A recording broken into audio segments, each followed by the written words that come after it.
ಹರಿ ಓಂ. ನಿಶುಸೀದ ಗಣಪತೆ ಗಣೇಶು ತ್ವಾಮಾಹುರ್ವಿಪ್ರತಮಂ ಕವೀನಾಂ ನೃತೆ ತ್ವಕ್ರಿಯತೆ ಕಿಂಚನಾರೇ ಮಹಾಮರ್ಕಂ ಮಾಘವಂ ಚಿತ್ರಮರ್ಚ. ಅಶೇಷವಾಗ್ಜಾಡ್ಯಮಲಾಪಹಂತ್ರೀ ನಮಂ ನವಂ ಸ್ಪಷ್ಟ ಸುವಕ್ಪ್ರದಾಯಿನಿ ಮಮೇಹ ಜಿಹ್ವಾಗ್ರಸುರಂಗನರ್ತಕೀ ಭವ ಪ್ರಸನ್ನಾ ವದನೆ ಚ ಮೇ ಶ್ರೀಃ. ನೌಮಿ ನ್ಯಾಯ ಸುಧಾದಿಕೃಜ್ಜಯ ಮುನೀನ್ ಶ್ರೀಪಾದರಾಟ್ಸನ್ಮಣೀನ್ ವ್ಯಾಸಾರ್ಯಾನ್ ವಿವಿಧಾಗಮಬ್ಧಿವಿಹರಾನ್ ಶ್ರೀವಾದಿರಾಜಾನಪಿ ವಂದೇಹಂ ಸವರಾನ್ ರಘೂತ್ತಮ ಗುರೂನ್ ವೈದಗ್ಧ್ಯವಾರಾಂ ನಿಧೀನ್ ಶ್ರೀ ಸತ್ಯವ್ರತ ರಾಘವೇಂದ್ರ ಮುನಿಪಾನ್ ಸದ್ಬೋಧ ಸಧ್ಯಾನಪಾನ್. ವಿದ್ಯಾಯಂ ವಿಬುಧಾಚಾರ್ಯಂ ವೇದಜ್ಞಾನಬ್ಧಿಚಂದಿರಂ ದುರ್ಮತಧ್ವಂತಮರ್ತಂಡಂ ಸತ್ಯಧ್ಯಾನ ಮುನಿಂ ಭಜೆ.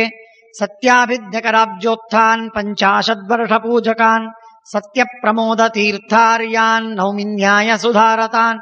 ಬಂಧುಸ್ತ್ವಂ ಗುರುರಿಷ್ಟದೈವತಮಿತಿ ತ್ವತ್ಪಾದ ಪಂಕೇರುಹಂ ಪ್ರಾಪ್ತಂ ಮಾಂ ಪರಿಪಾಲಯೇತ ಸತತಂ ಯಾಚೇ ನಿಬದ್ಧಾಂಜಲಿಃ.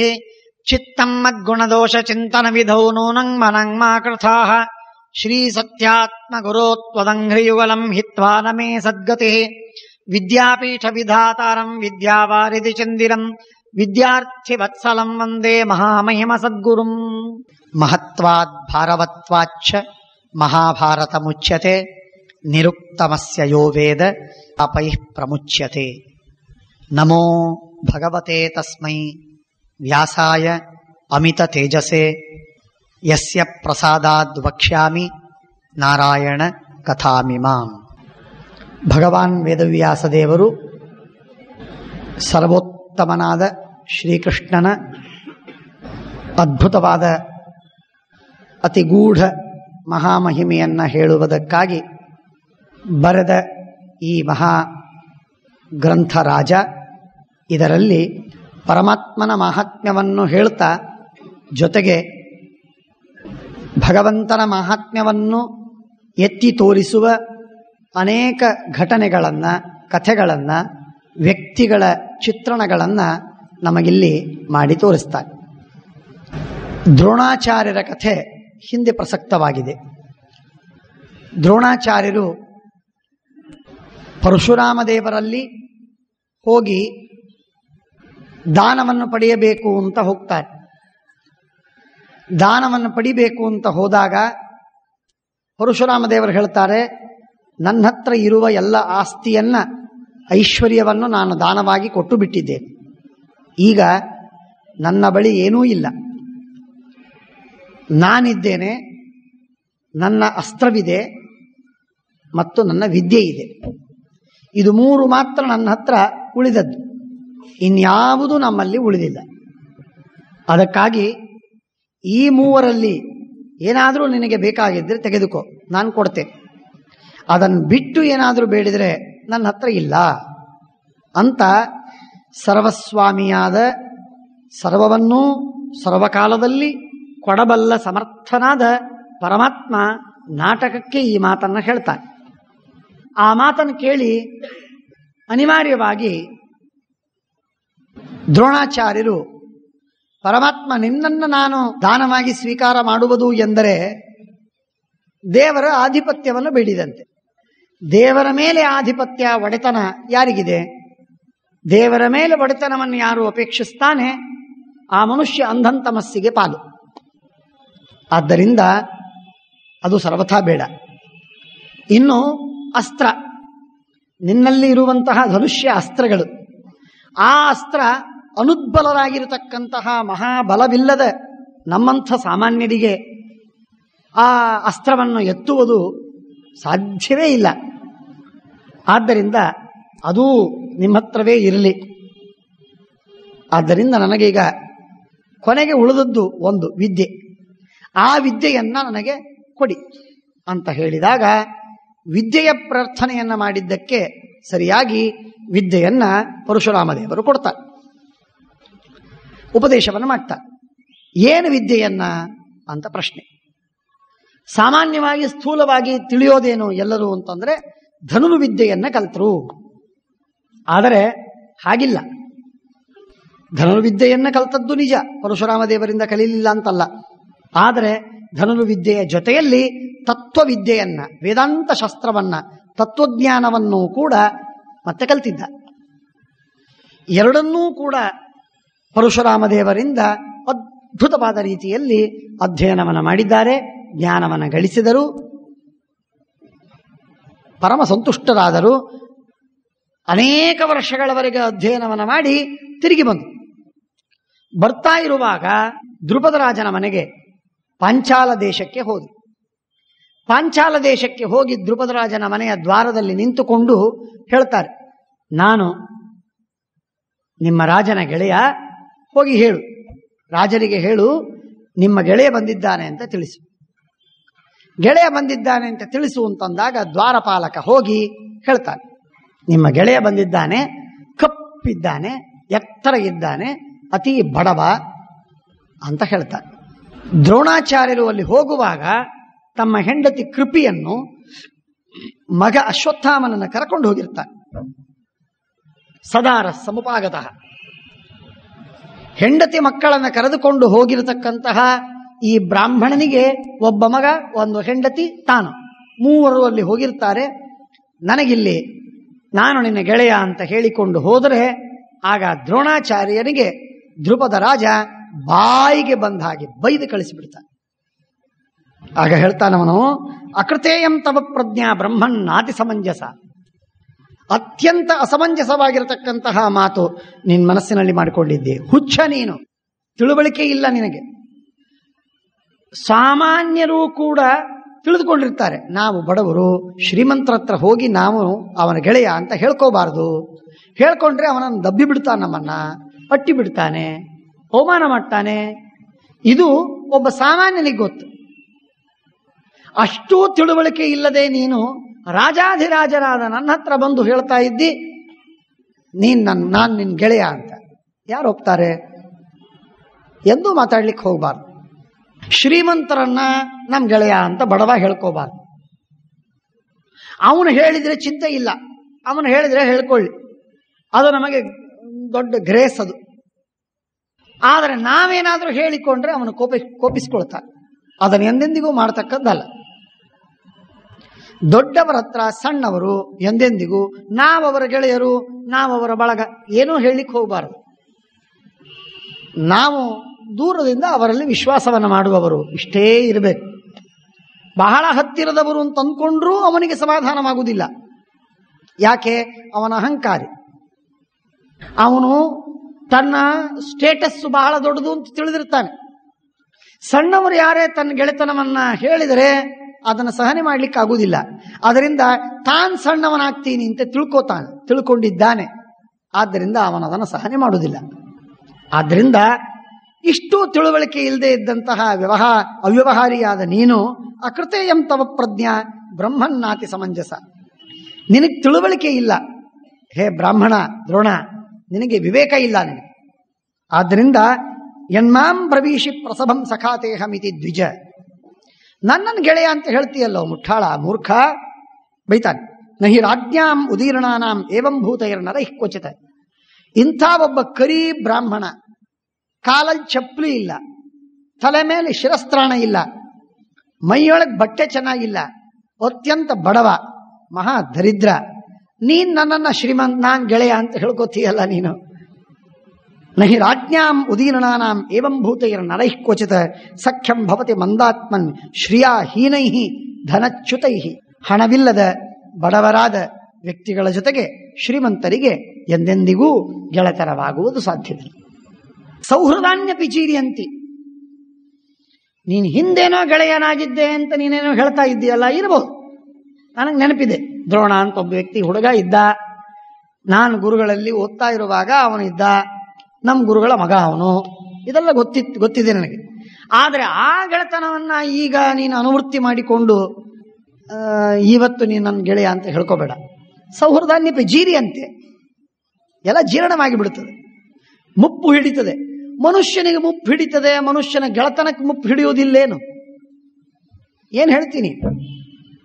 ಮನುಷ್ಯ ಎಂಥ ಗಟ್ಟಿರ್ತಾನೆ ಅವನೇ ಮುದಿ ಆಗ್ತಾನೆ, ಮುದಿಯಾಗಿ ಸತ್ತೋಗ್ತಾನೆ. ಅಂತಹದ್ದು ಗೆಳೆತನ ಶಾಶ್ವತನ? ಎಂದೂ ಶಾಶ್ವತವಲ್ಲ. ಸೌಹೃದಾನ್ಯಪಿ ಜೀರ್ಯಂತೆ ಕಾಲೇನ ಪರಿಜೀರ್ಯತಃ. ಕಾಲ ಜೀರ್ಣವಾದಂತೆ, ಕಾಲ ಕಳೆದಂತೆ, ಸವಿದಂತೆ ಮನುಷ್ಯನ ಗೆಳೆತನ ಹಿಂಗಿ ಹೋಗ್ತದೆ, ಮಾಸಿ ಹೋಗ್ತದೆ, ಹಳಸಿ ಹೋಗ್ತದೆ, ಉಳಿಯುವುದಿಲ್ಲ. ಆದ್ದರಿಂದ ಸೌಹೃದಮ್ಮೆ ತ್ವಯಾಹ್ಯಾಸಿತ್ ಪೂರ್ವಂ ಸಾಮರ್ಥ್ಯ ಬಂಧನಂ. ನಿನ್ನಿಂದ ನನಗೊಂದು ಪ್ರಯೋಜನವಿತ್ತು, ಆದ್ದರಿಂದ ನಾನು ನಿನ್ನ ಗೆಳೆತನ ಮಾಡಿದ್ದೆ. ಯಾಕೆ? ನೀನು ನಮ್ಮ ಗುರುಗಳ ಮಗ. ಗುರುಗಳ ಮಗನಾದ್ದರಿಂದ ನಿನ್ನ ಸ್ನೇಹವನ್ನು ಮಾಡೋದರಿಂದ ಗುರುಗಳ ವಿಶೇಷವಾದ ಸ್ನೇಹ ನನ್ನ ಮೇಲೆ ಬಂದೀತು ಅನ್ನುವ ಆಶೆಯಿಂದ ನಾನು ಮಾಡಿದ್ದೆ. ವಿದ್ಯೆಯನ್ನು ಕಲಿಯೋದಕ್ಕೆ ಬೇಕದು, ಲಾಭದಾಯಕ ಅನ್ನೋದಕ್ಕೆ ನಿನ್ನ ಸ್ನೇಹ ಮಾಡಿದ್ದೆ ನಾನು. ನಿಂದೇನು ಕೆಲಸ ಇಲ್ಲ ನನಗೆ. ಗುರುಗಳದೇ ಉಪಕಾರ ತೀರಿ ಹೋಯ್ತು. ಅವರೇನು ಮಾಡಬೇಕಾಗಿತ್ತೋ ಕೊಟ್ಟು ಬಿಟ್ಟದ್ದಾಗಿದೆ. ಈಗ ಗುರುಗಳೇ ಬೇಕಾಗಿಲ್ಲ ನಿನಗೇನು, ನಿಂದೇನು ಉಪಕಾರನೇ? ನಡಿ ಹೋಗ್. ನ ಸಖ್ಯ ಮಜರಂ ಲೋಕೆ ಹೃದಯ ತಿಷ್ಠತಿ ಕಸ್ಯಚಿತ್. ಯಾರ ಮನಸ್ಸಿನೊಳಗೂ ಹೃದಯದಲ್ಲಿ ಸಖ್ಯ, ಗೆಳೆತನ, ಸೌಹಾರ್ದ ಶಾಶ್ವತವಾಗಿರ್ತದೆ ಅಂತ ತಿಳಿಬೇಡಿ. ದೊಡ್ಡ ಮಾತಿದು. ನಾವು ಚಿಕ್ಕವರಾಗಿದ್ರೆ, ನಾವು ಯಾರ ಜೊತೆಗೆ ಸಖ್ಯವನ್ನು ಕ್ಲೇಮ್ ಮಾಡ್ತಾ ಇದ್ದೇವೋ ಅವರು ದೊಡ್ಡವರಾಗಿದ್ರೆ ಅವರ ಸಖ್ಯವನ್ನು ನಾವು ಕ್ಲೇಮ್ ಮಾಡಬಾರ್ದು. ಇಷ್ಟು ನಮಗೆ ಉಪದೇಶ ಇದೆ. ಕೆಲವು ಸಲ ಮಾಡದೇ ಇದ್ರೂ ತಪ್ಪಾಗತ್ತೆ, ಮಾತು ಬೇರೆ. ಆದರೆ ಆ ತರಹ ಇದೆ, ಅದು ಸಮಸ್ಯೆ. ಆದ್ದರಿಂದ ನ ಸಖ್ಯ ಮಜರಂ ಲೋಕೆ. ಯಾವ ಸಖ್ಯವೂ ಯಾವ ಗೆಳೆತನವೂ ಕೂಡ ಅಜರ, ಜೀರ್ಣವಾಗುವುದಿಲ್ಲ, ಬಾಡುವುದಿಲ್ಲ, ಹಳಸುವುದಿಲ್ಲ, ಮಾಸುವುದಿಲ್ಲ. ತರುಣವಾಗಿರ್ತದೆ, ನೂತನವಾಗಿರ್ತದೆ, ಗಟ್ಟಿಯಾಗಿರ್ತದೆ ಅಂತ ತಿಳಿಬೇಡ. ಹೃದಯ ತಿಷ್ಠತೆ ಕಸ್ಯಚಿತ್ ಕಾಮಶ್ಚೈತನ್ನಾಶಯತಿ ಕ್ರೋಧೋ ವೈನಂ ಹರತ್ಯುತ ರಹತ್ಯುತ. ಏನೋ ನಮ್ಮ ಅಪೇಕ್ಷೆಗಳು, ನನ್ನದೊಂದು ಅಪೇಕ್ಷೆ ಏನೋ ಆಗತ್ತೆ, ನಮ್ಮ ಗೆಳೆಯಂದು ಮತ್ತೊಂದು ಅದರ ವಿರುದ್ಧವಾಗಿ ಅಪೇಕ್ಷೆ ಆಗತ್ತೆ. ಇಬ್ಬರು ಗೆಳೆಯರು ಅತ್ಯಂತ ಸ್ನೇಹವಿದೆ, ಆದರೆ ನನ್ನ ಅಪೇಕ್ಷೆಯೇ ವಿರುದ್ಧ, ಅವನ ಅಪೇಕ್ಷೆಯೇ ಅದಕ್ಕೆ ಹೊರತಾಗಿದೆ. ಎರಡೂ ವಿರುದ್ಧವಾದ ಅಪೇಕ್ಷೆಗಳಾಯಿತು ಅಂತಂದ್ರೆ ನಮ್ಮ ಗೆಳೆತನ ಕಟ್ಟಾಗಿ ಹೋಯ್ತು, ಕತ್ತರಿಸಿ ಹೋಯ್ತು. ಆ ಗೆಳೆತನಕ್ಕೆ ಬೆಲೆನೇ ಇಲ್ಲ. ಕ್ರೋಧೋ ವೈನಂ ರಹತ್ಯುತ. ಸಿಟ್ಟು ಬರುತ್ತೆ, ಸಿಟ್ಟು ಬಂದು ಅದು ಯಾವಾಗ ಧ್ವಂಸವಾಗ್ತದೆ ಹೇಳಿಕ್ ಬರುವುದಿಲ್ಲ.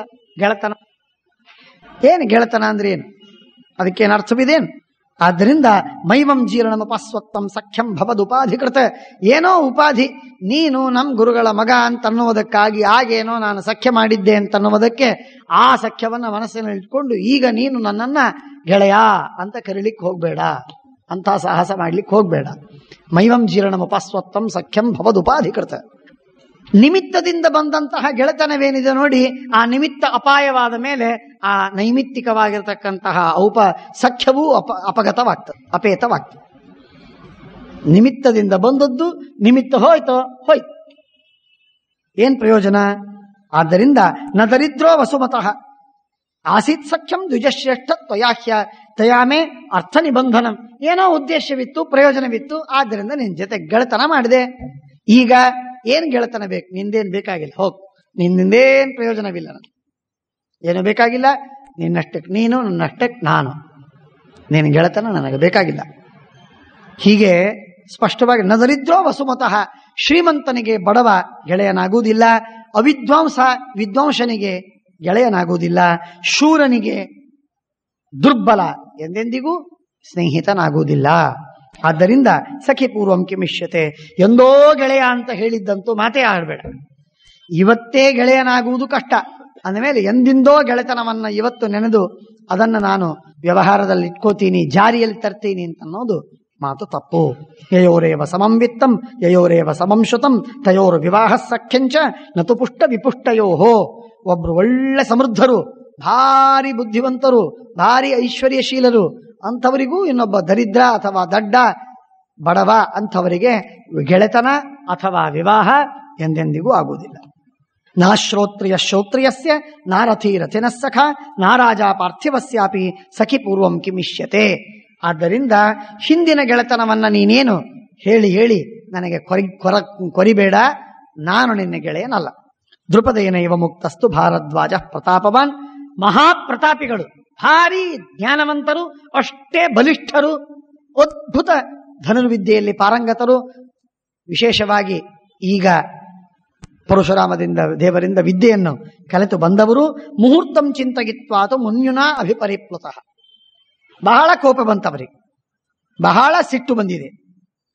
ಶಿಷ್ಯ ಪರಿವೃತ ಶ್ರೀಮನ್ ಪುತ್ರೇಣ ಸಹಿತಸ್ತಥ ಜಗಾಮ ಕುರುಮುಖ್ಯಾನಂ ನಗರಂ ನಗಸಾಫಯಂ. ಕೆಲವರು ಶಿಷ್ಯರು ಇದ್ದವರಿಗೆ ಮಗ ಇದ್ದ, ಹೆಂಡತಿ, ತಾನು ಎಲ್ಲರೂ ಸೇರಿಕೊಂಡು ಹಸ್ತಿನಪುರಕ್ಕೆ ಹೋದರು. ಅಲ್ಲಿ ಹೋಗಿ ಎಲ್ಲ ಕೆಲಸವನ್ನು ಮಾಡಿಕೊಳ್ಳೋಣ ಅಂತ ಹೇಳಿ, ಆಗಿನ ಕಾಲದಲ್ಲಿ ಅತ್ಯಂತ ಪ್ರಬಲವಾದ ಸಮರ್ಥವಾಗಿರತಕ್ಕಂತಹ ರಾಜಧಾನಿ ಅಂತ ಪ್ರಸಿದ್ಧವಾದದ್ದು, ದೊಡ್ಡ ಚಕ್ರವರ್ತಿಗಳ ರಾಜ್ಯ ಅಂತ ಪ್ರಸಿದ್ಧವಾದದ್ದು ಕೌರವರದು. ಹಾಗಾಗಿ ಆ ಕುರು ವಂಶಕ್ಕೆ ಹಸ್ತಿನಪುರಕ್ಕೆ ಹೋದು. ಅಲ್ಲಿ ನನಗೆ ಆಶ್ರಯ ಸಿಗತ್ತೆ. ಇಷ್ಟು ದಿನಗಳವರೆಗೆ ಇದ್ದದ್ದು ಅದೇ ಊರಿನ ಹೊರಭಾಗದಲ್ಲಿ.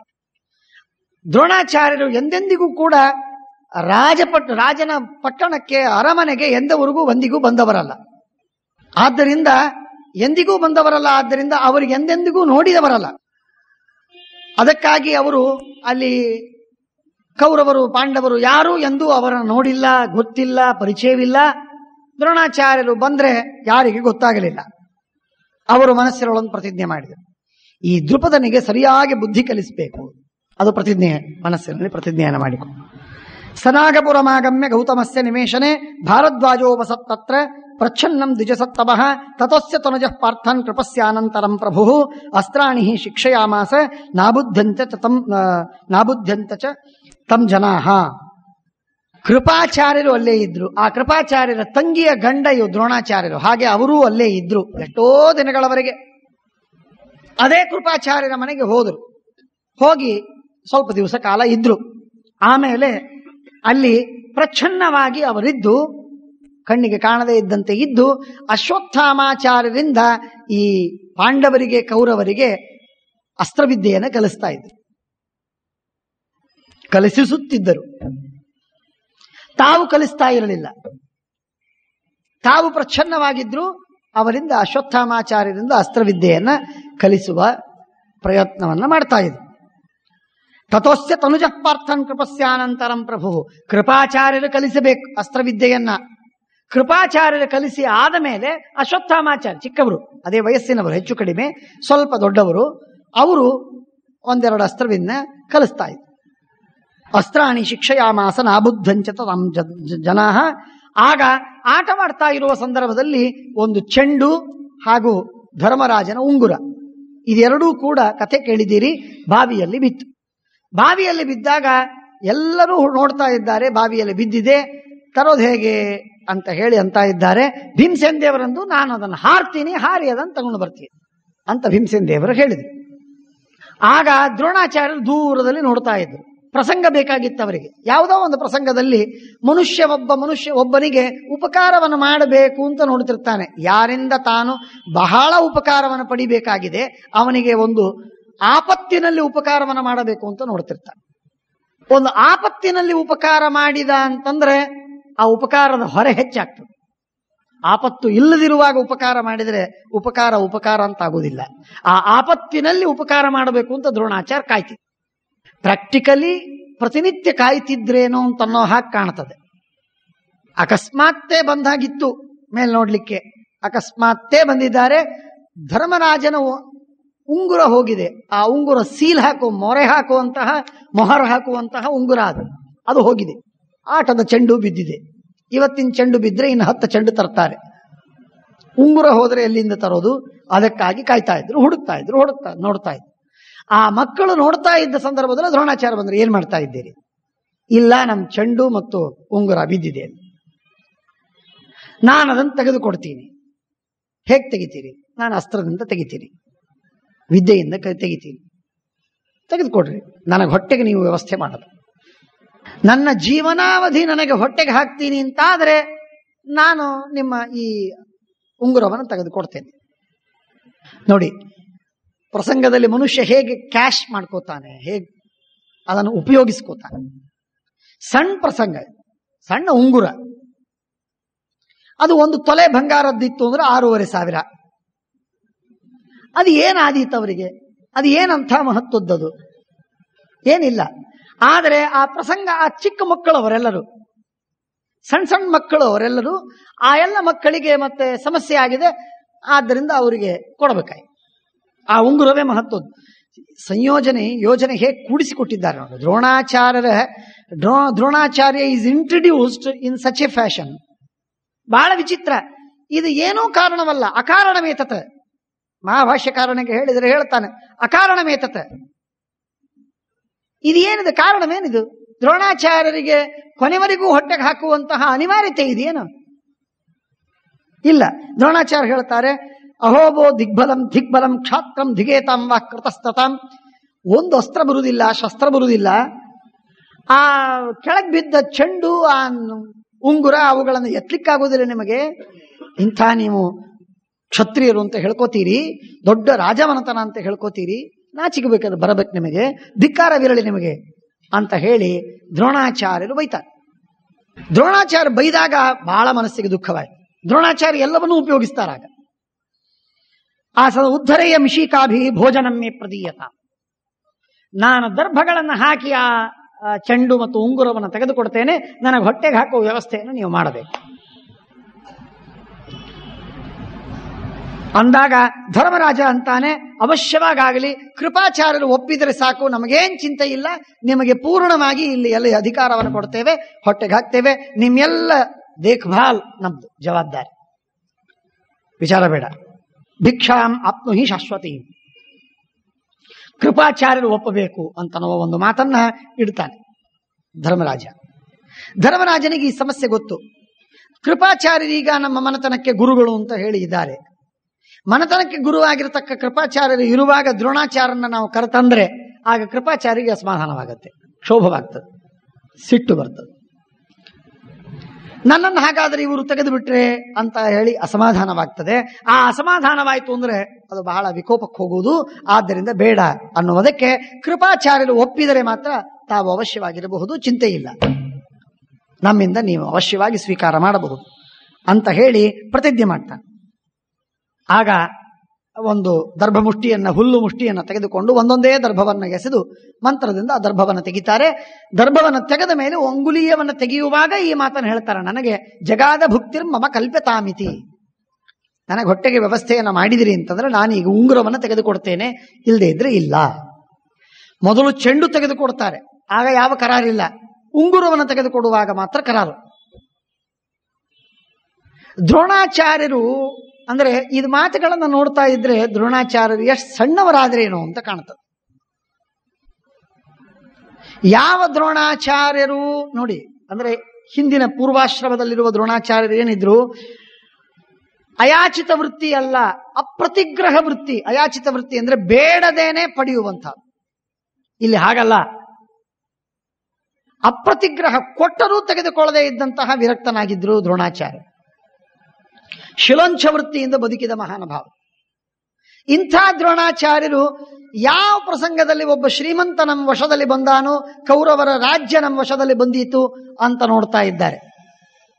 ಕಾರಣ ಏನು ಅಂದ್ರೆ ದ್ರುಪದ ರಾಜನ ಅಸಹನೆ, ಅವನ ಮೇಲಿರುವಂತಹ ಕ್ರೋಧಾಗ್ನಿ, ಕಿಚ್ಚು. ಅದಕ್ಕೂ ಮೂಲ ಅಶ್ವತ್ಥಾಮಾಚಾರ್ಯರ ಅಸಮಾಧಾನ. ಹಾಲು, ಹಿಟ್ಟಿನ ಹಾಲು, ಮಗನ ಹಿಟ್ಟಿನ ಹಾಲು ತಲೆ ಕೆಡಿಸಿ ಅವರನ್ನು ಓಡಿಸಿತು. ಅದಕ್ಕೆ ತಿರುಗಿ ಬಂದದ್ದು ದ್ರುಪದನಲ್ಲಿ. ದ್ರುಪದ ಮಾಡಿದ್ದು ಅವಮಾನ. ದ್ರುಪದನಿಂದ ಅವಮಾನವಾಯಿತು. ಪರಶುರಾಮದಿಂದ ಧನುರ್ವಿದ್ಯೆ ಹೆಚ್ಚಾಗಿ ಗಳಿಸಿದ್ರು. ಕೌರವರಿಂದ ಮಹಾಲಾಭವನ್ನು ಪಡಿಬೇಕು ಅಂತ ಅನ್ನೋದಕ್ಕಾಗಿ ಬಂದಿದ್ದಾರೆ. ಕರಾರು ಹಾಕಿ ನಾನು ತೆಗೆದುಕೊಡ್ತೇನೆ ಅಂತಂತಾರೆ. ಎಲ್ಲಾದ್ರೂ ಒಂದೇನಾದ್ರು ಸಾಮಾನು ಬಿದ್ದಿತ್ತು ಅಂತ ನಾವು ತೆಗೆದು ಕೊಟ್ಟು ಬಿಡ್ತೇವೆ ಉಪಕಾರ ಮಾಡೋದಕ್ಕೆ.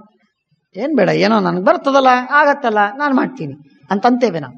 ಹಾಗೆ ದ್ರೋಣಾಚಾರ್ಯ ಮಾಡ್ಲಿಕ್ಕೆ ತಯಾರಾಗಲಿಲ್ಲ, ಕರ್ಕಸಿಯಿಂದ ಮಾಡ್ಲಿಕ್ಕೆ ತಯಾರಾಗಲಿಲ್ಲ ದ್ರೋಣಾಚಾರ್ಯರು. ಏನೋ ಒಂದಿದೆ, ಮಕ್ಕಳದೇನೋ ಒಂದು ಉಂಗುರ ಬಿದ್ದಿದೆ, ತೆಗೆದುಕೊಟ್ಟು ಬಿಟ್ರೆ ಆಯ್ತು ಅಂತ ಹೇಳಿ ಮಂತ್ರದಿಂದ ತನ್ನ ಬಟ್ಟೆನೂ ಹಸಿ ಆಗದೇನೆ ಮಂತ್ರವನ್ನು ಪ್ರಯೋಗ ಮಾಡಿ ಆ ಉಂಗುರವನ್ನು ತೆಗೆದುಕೊಟ್ಟಿದ್ರೆ ಎಷ್ಟು ದೊಡ್ಡ ಸ್ಥಿತಿ ಆಗ್ತಿತ್ತು. ಅವರ ಗ್ರೇಸ್ಫುಲ್ ಗೆಸ್ಚರು ಬಹಳ ದೊಡ್ಡದಾಗ್ತಿತ್ತು. ಹಾಗಾಗಲಿಲ್ಲ, ಅವರು ಅದನ್ನು ಉಪಯೋಗಿಸಿಕೊಂಡ್ರು. ಮನುಷ್ಯ ಯಾವುದೇ ಒಂದು ಉಪಕಾರವನ್ನು ಉಪಯೋಗಿಸಿಕೊಂಡ್ರೆ ಆ ಉಪಕಾರದ ಸ್ಯಾಂಕ್ಟಿಟಿ ಪೂರ್ಣ ಹಾಳಾಗತ್ತೆ ಅಂತ ಅನ್ನೋದಕ್ಕೆ ದೃಷ್ಟಾಂತ. ಇದೇ ಮಾತನ್ನು ನಾವು ದೇವರಿಗೆ ತಿರುಗಿಸಬೇಕು. ದೇವರಿಂದ ನಾವು ಏನೋ ಒಂದು ಮಂತ್ರವನ್ನ, ಸ್ತೋತ್ರವನ್ನ, ಪಾರಾಯಣವನ್ನ, ಜಪವನ್ನ, ಪ್ರಾರ್ಥನೆಯನ್ನ, ಪೂಜೆಯನ್ನ ಮಾಡುವಾಗ ಪರಮಾತ್ಮ ಈ ಉಪಕಾರವನ್ನು ಮಾಡು ಅಂತ ಕೇಳಿದರೆ ಆ ಮಾಡಿದ ಸೇವೆಗೇನ್ ಬೆಲೆ ಇದೆ ಹೇಳಿ ನೋಡೋಣ. ಸ್ವಾರ್ಥಿ ಮಾಡಿದಂತಹ ಸೇವೆಯಾಯಿತು. ಉಪಕಾರವನ್ನು ನಾವು ಮನಸಾರೆ ಮಾಡಿಬಿಡಬೇಕು ಅಷ್ಟೇ. ಹಾಗೆ ಸೇವೆಯನ್ನು ನಾವು ಮನಸಾರೆ ಮಾಡಿಬಿಡಬೇಕು ಅಷ್ಟೇ. ದೇವರೇ ನಮಗೆ ಉಪಕಾರ ಅನುಗ್ರಹವನ್ನು ಮಾಡಬೇಕು. ಅನಂತ ಅನುಗ್ರಹವನ್ನು ಮಾಡಿದ್ದಾನೆ, ಮುಂದೂ ಮಾಡ್ತಾನೆ. ಮಾಡೋದು ನಿಶ್ಚಿತ. ಮಾಡಬೇಕು ಅಂತ ಪರಮಾತ್ಮನಿಗೆ ಬಿಟ್ಬಿಡೋಣ. ದೇವರು ಮಾಡಲಿ ಅಂತ ಬಿಡಬೇಕು. ದೇವರು ಮಾಡಲಿ, ನನಗೆ ಅನುಗ್ರಹ, ಅವನು ಏನ್ ಬೇಕೋ ಅವನು ಮಾಡಲಿ ಅಂತ ಬಿಡೋದು ಎಷ್ಟು ಉತ್ತಮವಾದದ್ದು, ಎಷ್ಟು ಪವಿತ್ರವಾಗ್ತದೆ ಆ ಸೇವೆ. ಅದೇ ಆ ಸೇವೆ ಒಂದು ಸ್ವಾರ್ಥಪೂರಿತವಾಯಿತು ಅಂತಂದ್ರೆ ಅಪವಿತ್ರ. ಇದು ರಿವರ್ಸ್ ಆಗಿ ನೋಡ್ಬೋದು. ದ್ರೋಣಾಚಾರ್ಯರು ಮಾಡಿಕೊಟ್ಟಂತಹ ಉಪಕಾರ, ಮಾಡುವ ಉಪಕಾರವೇನಿದೆ ಅದು ವಿತ್ ಕರ್ಟಸಿ ಇತ್ತು ಅಂತಂದ್ರೆ ಎಷ್ಟು ಚೆನ್ನಾಗಿರ್ತಿತ್ತು. ಅದು ಬಿಟ್ಟು ನನಗೆ ಹೊಟ್ಟೆಗೆ ಹಾಕಿ ಅಂತ ಹೇಳಿ ಕೇಳಿಕೊಂಡು ಮಾಡಿದ್ದರಿಂದ ಆ ಉಪಕಾರ ಅಷ್ಟೇ ಅಗ್ಲಿ ಆಯ್ತು.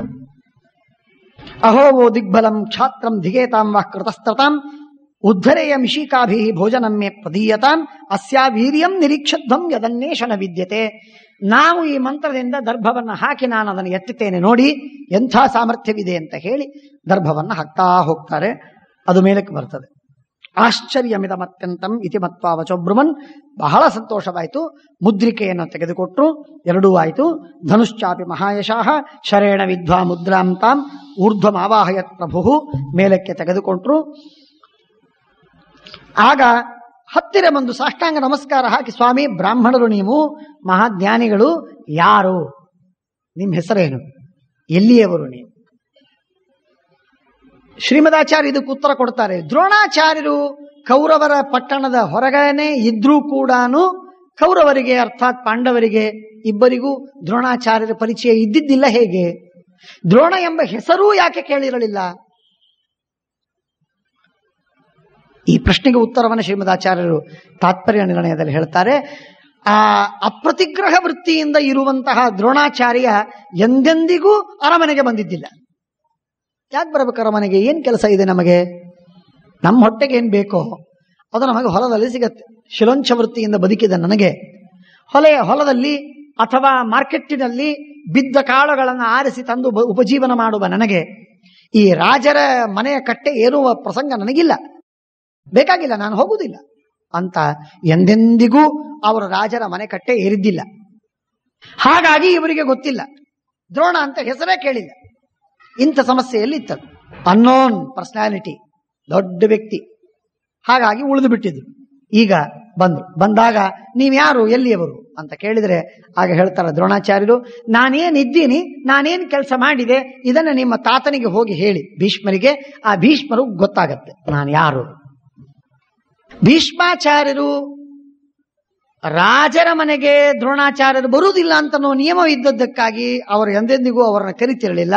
ಭೀಷ್ಮಾಚಾರ್ಯರೇ ಸ್ವತಃ ತಾವು ಅಲ್ಲಿ ಹೋಗಿ ನಿತ್ಯ ವೇದಶಾಸ್ತ್ರಾದಿಗಳ ಚಿಂತನವನ್ನು ಮಾಡ್ತಾ ಇದ್ರು.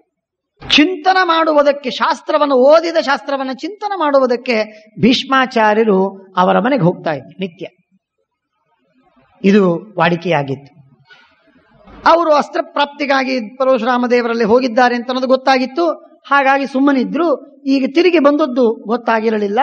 ಬಂದಾಗ ಸ್ವಲ್ಪ ದಿವಸಕ್ಕೆ ತಿಳಿದು ಬಂತು, ಎತ್ತರ ಇದ್ದಾರೆ, ಕಪ್ಪು ಮನುಷ್ಯ, ಈ ತರಹ ಅವರ ರೂಪ, ವೇಷ, ಭೂಷ ಇಂಥವರು ಅವರು ಬಂದಿದ್ದಾರೆ, ನಮಗೆ ಈ ತರ ಮಾಡಿಕೊಟ್ರು ಅಂತಂದಾಗ ಅವರಿಗೆ ನಿಶ್ಚಯವಾಯ್ತು, ಓಹೋ ಹಾಗಾದ್ರೆ ಇವನು ದ್ರೋಣ.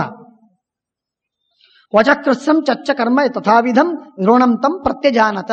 ಇವನು ದ್ರೋಣ ಇವನು ಅಂತ ಅನ್ನೋದು ನಿಶ್ಚಿತವಾಗಿ ಗೊತ್ತಾಯ್ತು. ಯುಕ್ತ ರೂಪಸ್ಸಹಿ ಗುರುಹು ಇತ್ತೇವಾನು ವಿಚಿಂತ್ಯ ಚ. ಆಗಿಂದಾಗ ಮೊದಲನೇ ಕ್ಷಣಕ್ಕೆ ವಿಚಾರ ಮಾಡಿದ್ದು, ಹಾಗಾದ್ರೆ ಈ ನಿಮ್ಮ ಹತ್ರ ಬಂದು ಹೊಟ್ಟೆಗೆ ಹಾಕು ಅಂತ ಹೇಳಿ ನಿಮಗೆ ಈ ಉಂಗುರವನ್ನು ತೆಗೆದುಕೊಟ್ರ ಸರಿ, ಹಾಗಾದ್ರೆ ಅವರಿಂದ ನಿಮಗೆ ಪಾಠ ಹೇಳಿಸ್ತೀನಿ ಅಂತ ನಿಶ್ಚಯ ಮಾಡಿದ್ರು ಭೀಷ್ಮಾಚಾರ್ಯ ಮನಸ್ಸಿನಲ್ಲಿ. ಪರಿಪಪ್ರಚ್ಛ ನಿಪುಣಂ ಭೀಷ್ಮಶಸ್ತ್ರಭೃತಂವರ ಹೇತುಮಾಗಮನೆ ತಚ್ಚ ದ್ರೋಣ ಸರ್ವಂ ನಿವೇದಯತೆ. ಏನಿದು, ಇಲ್ಲಿ ಬರೋದಕ್ಕೆ ಕಾರಣವೇನು?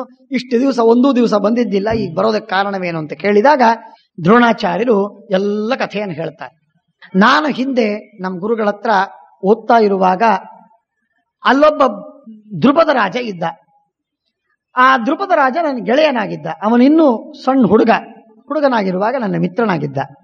ನಾವಿಬ್ಬರು ಕೂಡಿ ಓದ್ತಾ ಇದ್ವಿ. ಅವನ ಹೆಸರು ಯಜ್ಞಸೇನ. ನಮ್ಮ ತಂದೆ ನನಗೆ ಪಟ್ಟಾಭಿಷೇಕ ಮಾಡ್ತಾನೆ. ಪಟ್ಟಾಭಿಷೇಕ ಮಾಡಿದ್ರು ಅಂತಂದ್ರೆ, ದ್ರೋಣ ನಿನಗೆ ಅರ್ಧ ರಾಜ್ಯವನ್ನು ಕೊಡ್ತೇನೆ, ಸಣ್ಣ ಮಕ್ಕಳಿಗೆ ವಿವೇಕ ಇಲ್ಲದೇನೆ ಅನೇಕ ತರಹದ ಪ್ರತಿಜ್ಞೆಗಳನ್ನು ಮಾಡ್ತಿರ್ತಾರೆ ಅಂತ ಅನ್ನೋದಕ್ಕೆ ದ್ರುಪದ ಉತ್ತಮ ದೃಷ್ಟಾಂತ.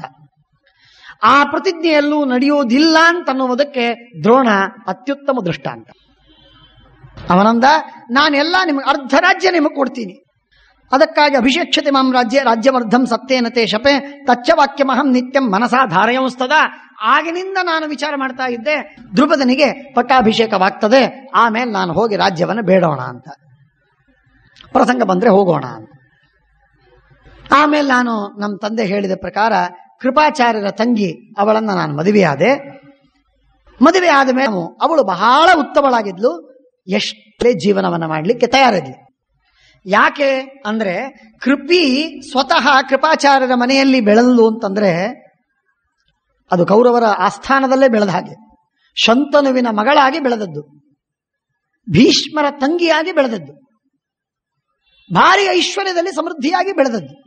ಅಂಥವಳು ಇಂಥ ಕಷ್ಟದಲ್ಲಿ ಶಿಲೋಂಛ ವೃತ್ತಿಯಿಂದ ಬದುಕುವ ಬ್ರಾಹ್ಮಣನ ಕೈ ಹಿಡಿದು ಬದುಕಬೇಕಾದರೆ ಎಷ್ಟು ತ್ಯಾಗ ಇರಬೇಕು. ಅದಕ್ಕಾಗಿ ಅವಳನ್ನ ವರ್ಣನೆ ಮಾಡ್ತಾರೆ ದ್ರೋಣಾಚಾರ್ಯ. ನನ್ನ ಹೆಂಡತಿಗೆ ಬಹಳ ತಿಳುವಳಿಕೆ, ಬಹಳ ವಿಶೇಷವಾಗಿ ಅವಳು ನನಗೆ ಸೇವೆಯನ್ನು ಮಾಡಿದ್ದಾಳೆ. ಆದರೆ ಒಂದು ದಿವಸ ನನ್ನ ಮಗ ಬಂದು ಹಾಲು ಬೇಕು ಅಂತ ಬೇಡಿದ. ಅಶ್ವತ್ಥಾಮ ಹಾಲು ಬೇಡಿದಾಗ ಹಿಟ್ಟು ಹಾಕಿ ನೀರಿನಲ್ಲಿ ಕಲಿಸಿ ಆ ಹಾಲನ್ನು ಕೊಟ್ಲು ನನ್ನ ಹೆಂಡತಿ. ಗೋಕ್ಷೀರಂ ಪಿಬತೋ ದೃಷ್ಟ ಧನಿ ತತ್ರ ಪುತ್ರಕಾನ್. ಶ್ರೀಗಳ ಹಾಲನ್ನು ಕುಡಿಯುವುದನ್ನು ಕಂಡು ನನ್ನ ಮಗ ಬಂದು ನನ್ನ ಹತ್ರ ಬೇಡಿದ, ಆಕಳ ಹಾಲು ಬೇಕು ಅಪ್ಪ ಅಂತ. ತಾಯಿ ಹತ್ರ ಕಳಿಸಿದೆ. ಅವಳು ಹಿಟ್ಟು ಹಾಕಿ ಕಲಿಸಿ ಹಾಲು ಕೊಟ್ಲು. ಹಿಟ್ಟು ಹಾಕಿ ಕಲಿಸಿ ಹಾಲು ಕೊಟ್ಟಾಗ ಹಾಲನ್ನ ಕುಡಿದ ಅಶ್ವತ್ಥಾಮ ನಾನೂ ಹಾಲು ಕುಡಿದೆ ಅಂತ ಕುಣಿತಾ ಇರುವಾಗ ಅವರೆಲ್ಲ ಅಂದ್ರು, ಇವನಿಯಲ್ಲಿ ಹಾಲು ತರಬೇಕು, ಇವನು ಕಾಳುಗಳನ್ನು ಇವರಪ್ಪ ಆರಿಸಿಕೊಂಡು ಹೋಗ್ತಾನೆ, ಕಾಳುಗಳನ್ನು ಆರಿಸ್ತಾನೆ ಅಂತ. ಅಂತಹ ಹಕ್ಕಿಯ ವೃತ್ತಿಯಿಂದ ಶಿಲೋಂಚ ವೃತ್ತಿಯಿಂದ ಬದುಕಿದ ಈ ಮಹಾರಾಯ ಇವನು ಹೇಗೆ ಹೋಗ್ಲಿಕ್ಕೆ ಸಾಧ್ಯ ಅಂತ ಅನ್ಕೊಂಡು ಆಗ ವಿಚಾರ ಮಾಡಿ ಕರ್ಕೊಂಡು ಬಂದು ಅಲ್ಲಿ ಹಾಲು ಕುಡಿಸ್ತಾರೆ. ಅಶ್ವತ್ಥಾಮಾಚಾರ್ಯನ ಕರ್ಕೊಂಡು ಬಂದು ಹಾಲು ಯಾವಾಗ ಕುಡಿಸ್ತಾರೋ, ಹಾಲು ಕುಡಿಸಿದಾಗ ಅಶ್ವತ್ಥಾಮಾಚಾರ್ಯ ಗೊತ್ತಾಯ್ತು ಏನ್ ಹಾಲಿದು ಅಂತ. ಹಾಲು ಅಂದ್ರೆ ಏನಿರ್ತದೆ ಗೊತ್ತಾಯ್ತು ಅವನು. ಎರಡನೇ ದಿವಸ ಮತ್ತೆ ಅವನಿಗೆ ಹಿಟ್ಟಿನ ಹಾಲು ಕುಡಿಸ್ಲಿಕ್ಕೆ ಕೊಟ್ಟಾಗ ಇದು ಹಾಲಲ್ಲ, ಇದು ಹಿಟ್ಟು ಅಂತಂದ. ಆ ಎಲ್ಲ ಮಕ್ಕಳು ಕೂಡ ಅವನನ್ನು ನೋಡಿ ನಗುತ್ತಾರೆ. ನಸ್ನಾತಕೋ ವಸೀದೇತ ವರ್ತಮಾನ ಸ್ವಯಂ ಸ್ವಕರ್ಮಸು ಇತಿ ಸಂಚಿತ್ಯ ಮನಸಾ ತಂ ದೇಶಂ ಬಹುಶೋ ಭ್ರಮನ್. ಬಹಳ ಕಾಲ ಅಲ್ಲಿ ತಿರುಗಿ ಎಲ್ಲಿ ನೋಡಿದಲ್ಲಿ ಉತ್ತಮವಾದ ಒಬ್ಬ ವ್ಯಕ್ತಿಯಿಂದ ಆಕಳನ್ನ ನಾನು ದಾನವಾಗಿ ಪಡಿಬೇಕು ಅಂತ ಪ್ರಯತ್ನವನ್ನು ಮಾಡ್ತಾ ಇದ್ದಾರೆ ದ್ರೋಣಾಚಾರ್ಯ.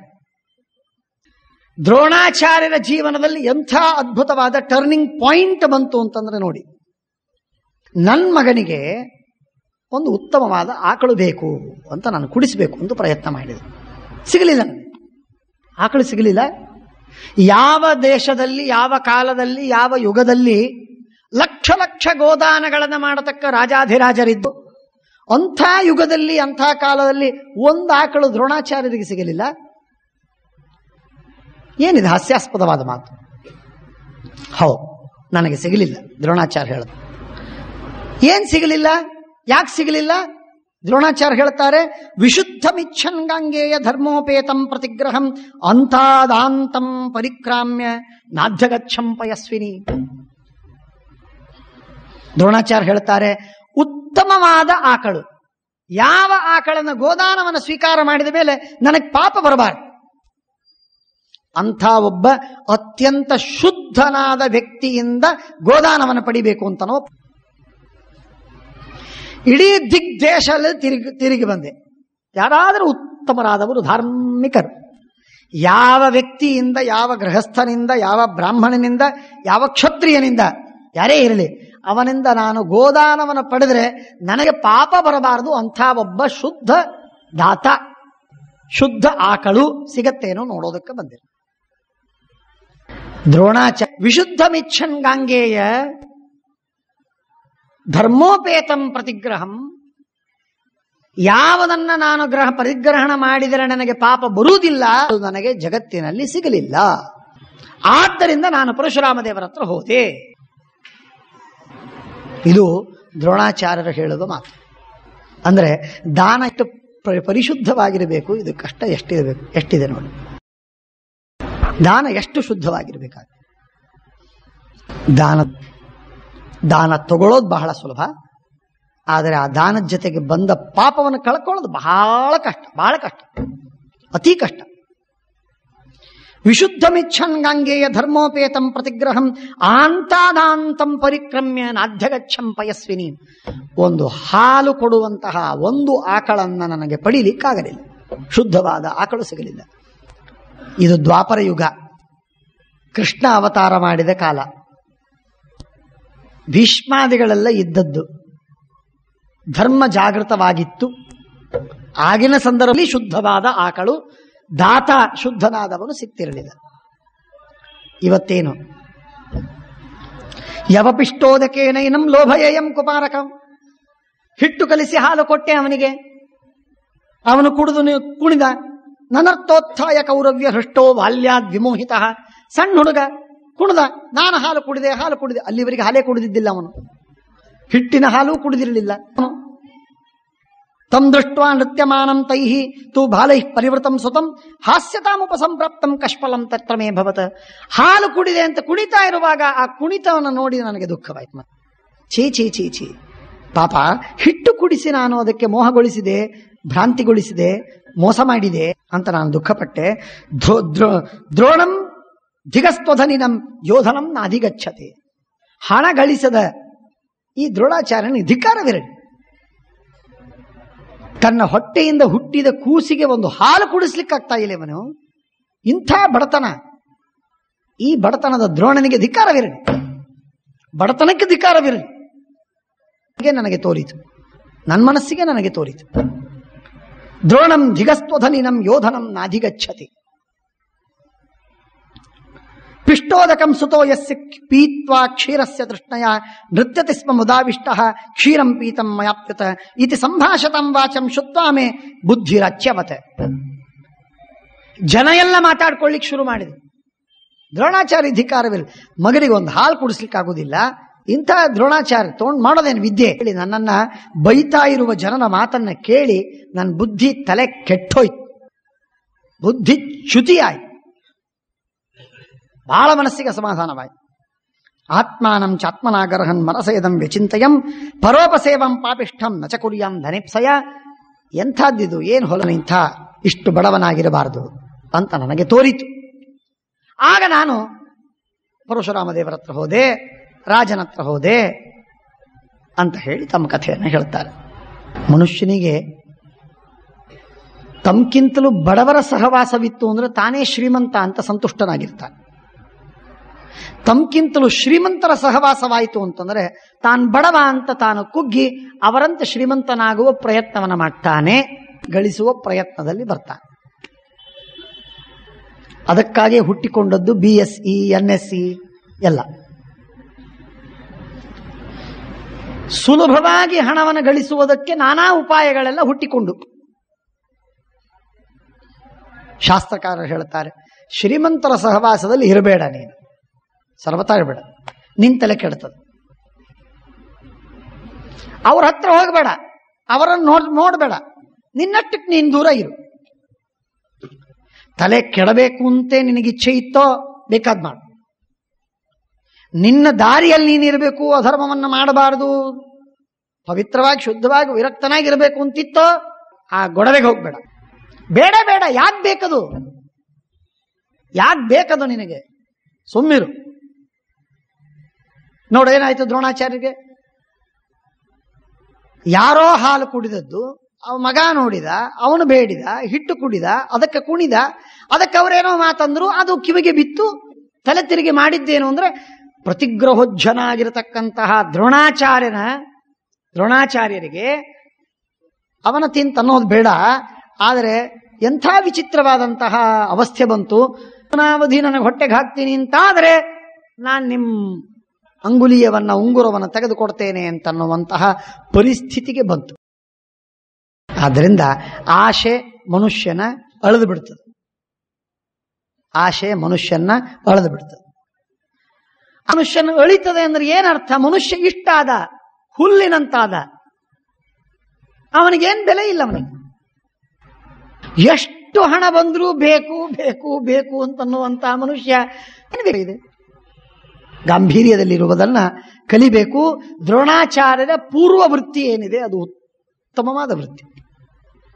ಈ ಮುಂದಿನ ಜೀವನ ಏನಿದೆ ನೋಡಿ, ಇದು ಮಾಡಬಾರದ ಜೀವನವನ್ನು ಮಾಡಿದ್ದ.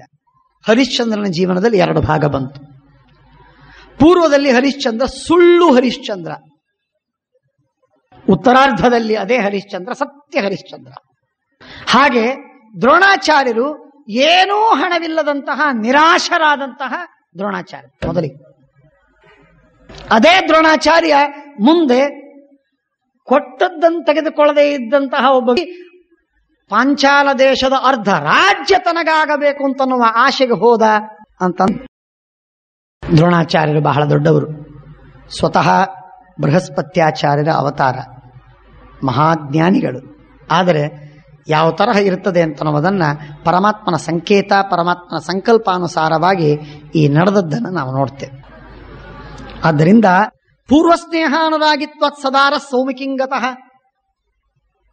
ಬಡತನ ಇತ್ತು, ಯಾರ ಹತ್ರ ನನಗೆ ಸಿಗಲಿಲ್ಲ, ನನ್ನ ಗೆಳೆಯನ ಹತ್ರ ಹೋಗೋಣವನ್ನ ಪಡೆಯೋಣ, ಆಕಳನ್ನು ತೆಗೆದುಕೊಂಡು ಬರೋಣ ಅಂತ ಅನ್ನೋದಕ್ಕೆ ಹೋದರೆ ಅವನು ನನ್ನನ್ನು ಬೈದು ಬಿಟ್ಟ. ಅವನು ಮಹಾಶಯ ಸಮಾನ್ ನಿರಾಕಾರಮಿವ ಪ್ರಹಸನ್ನಿದಮಬ್ರವೀತ್. ಏನು ಪ್ರೀತಿ ಇಲ್ಲ, ನೋ ವಾರ್ಮ್ತ್. ಅಂಥ ಅತ್ಯಂತ ನಿರಾಕಾರವಾಗಿ ನಾನು ಬಂದ್ರೆ ಏನು ಸ್ವಾಗತ ಇಲ್ಲ, ಏನಿಲ್ಲ, ಏನೋ ಮಾತಾಡಿ ಕಳಿಸಿಬಿಟ್ಟ ನನ್ನನ್ನು. ಅಕೃತೇಯಂ ತವ ಪ್ರಜ್ಞಾಂತಿ ಕಾಲೇನ ಪರಿಜೀರ್ಯತಃ. ಹೀಗೆಲ್ಲ ನನಗೆ ಅದೆಲ್ಲ ಮಾತುಗಳನ್ನು ಹೇಳ್ತಾರೆ ಭೀಷ್ಮರ ಮುಂದೆ. ಹೀಗೆಲ್ಲ ಹೇಳಿ ನನ್ನನ್ನು ಕಳಿಸಿದ. ಕಳಿಸುವಾಗ ಇನ್ನೂ ದುಃಖವಾಯ್ತು ನನಗೆ. ಅಹಂ ತ್ವಯಾ ನ ಜಾನಾಮಿ ರಾಜ್ಯಾರ್ಥೆ ಸಂವಿಧಂ ಕೃತಾಂ.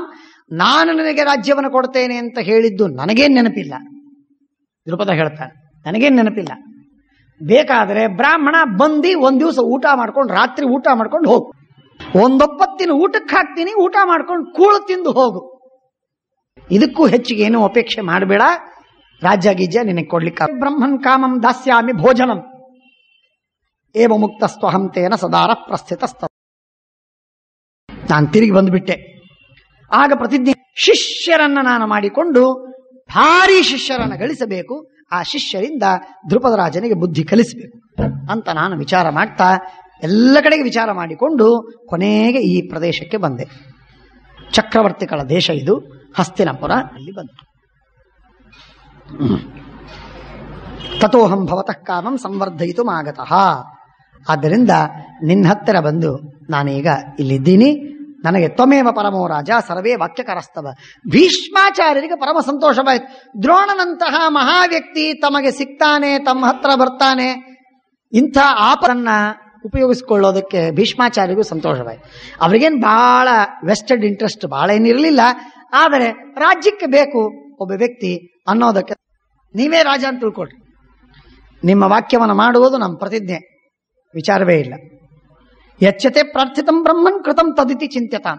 ಏನ್ ಅಪೇಕ್ಷೆ ಇದೆಯೋ ಅದೆಲ್ಲ ಪೂರ್ಣವಾಯ್ತು ಅಂತ ಅನ್ಕೊಳ್ಳಿ, ಇಷ್ಟು ನಿಶ್ಚಿತ ಅಂದಾಗ ಆಗಲಿ ಅಂತ ಸಂತೋಷ. ದ್ರೋಣಾಚಾರ್ಯರು ಆಗಲಿ ಅಂತ ಒಪ್ಪಿದ್ರು. ಒಪ್ಪುವಾಗ ಒಂದು ಮಾತನ್ನು ಹೇಳ್ತಾರೆ, ನಾನು ಬರ್ತೀನಿ, ಆದರೆ ನನ್ನ ಹೆಂಡತಿಯ ಅಣ್ಣ ನಿಮ್ಮ ಮನತನದ ಗುರುವಾಗಿದ್ದಾರೆ, ಅವರನ್ನು ನೀವು ಕೇಳಿಕೊಂಡು ನಾನು ಬರ್ತೀನಿ. ಯಾಕಂದ್ರೆ ಅವರಿದ್ದಾಗ ನಾನು ಇಲ್ಲಿ ಗುರುವಾಗಿ ಬಂದರೆ ಅವರನ್ಗೆ ನಾನು ಅಂಥ ಆಚಾರದ ಕೆಲಸ ಮಾಡಲಿಕ್ಕೆ ನನಗೆ ಇಷ್ಟ ಇಲ್ಲ.